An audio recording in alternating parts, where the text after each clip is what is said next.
Now, Yep. there's another really good change, and this is something that was really bad for the game. There's no other way to put it, because it was Blizzard's rules not working, seemingly because tokens were not following like loot rules correctly. But they've announced changes to group loot for raids. Some of these are immediate, some are in the patch. Now then, these tighten it up, improving how need rolls are handled versus a few specific cases. So, players can no longer win need rolls on duplicate items in a single session, and this fixes targeted issues with tier tokens and weapons. Like, that should not have been happening. There was a whole bunch of things that like seemed to be happening that went against the loot rules that they talked about in the past. Yeah, just wasn't working like. So tier tokens will now have more conditions to allow for need rolls. It will check if you have the tier token or the tier piece at a equal or greater item level. That it didn't do that beforehand is really bad. Especially, like, not an issue, I think, for Heroic and Mythic. Is it an issue for normal pugs and for LFR? Bigly, yeah. Players can no longer need on profession recipes they've already learned. Again, why the hell was it like that? And weapons will now have more conditions for need rolls. So it's going to check if you can dual wield, and if so, it'll check if you already have two versions of the weapon that is at least as powerful as the one being rolled. Yeah, this is what we call a very obvious oversight in the system. Yep. And it's now being fixed within 2 months, which is obviously should have been fixed in a week. Lazy developers. But you go, it's a patch after Christmas. Nice. Although a lot of it is kind of the Stockholm syndrome of, oh, you're giving us fresh water? Oh my God, that rancid water wasn't very good. Thank you very much. We love this fresh water. It's delicious.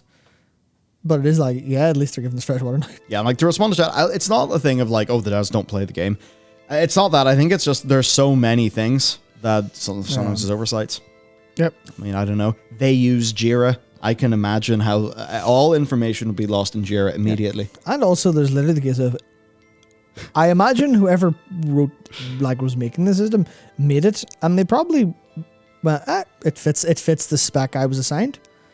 And then like maybe they didn't have the case in for tokens and they went, wasn't in the spec sheet. Whoever wanted the system designed, that's fine. Because obviously a lot of times designers and engineers are different people, believe it or not. Yeah. People who are responsible for thinking about it and the people who are responsible for implementing it can be different quite a bit. So like, yeah, it's not that like one guy specifically decided to fuck you. It's far more often just a case of organizational chaos. Yeah.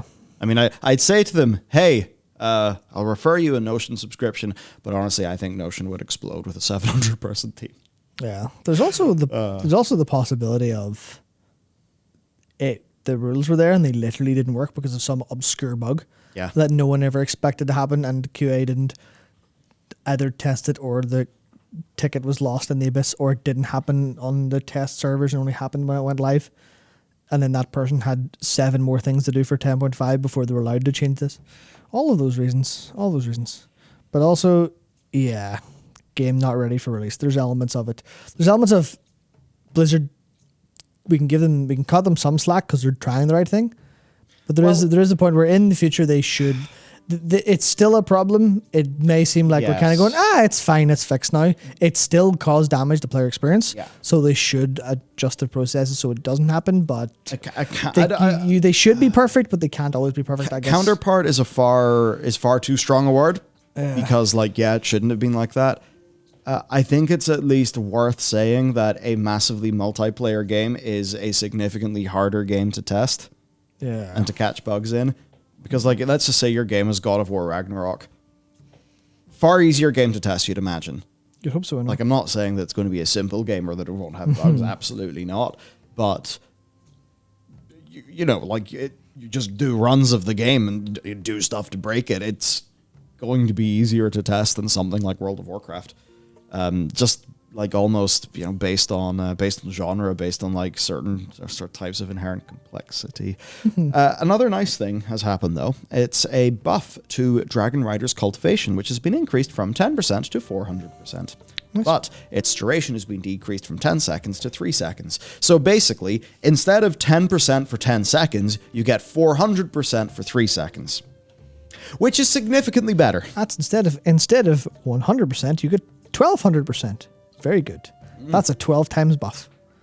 Very good. And it also isn't just that, because there's a very fun thing.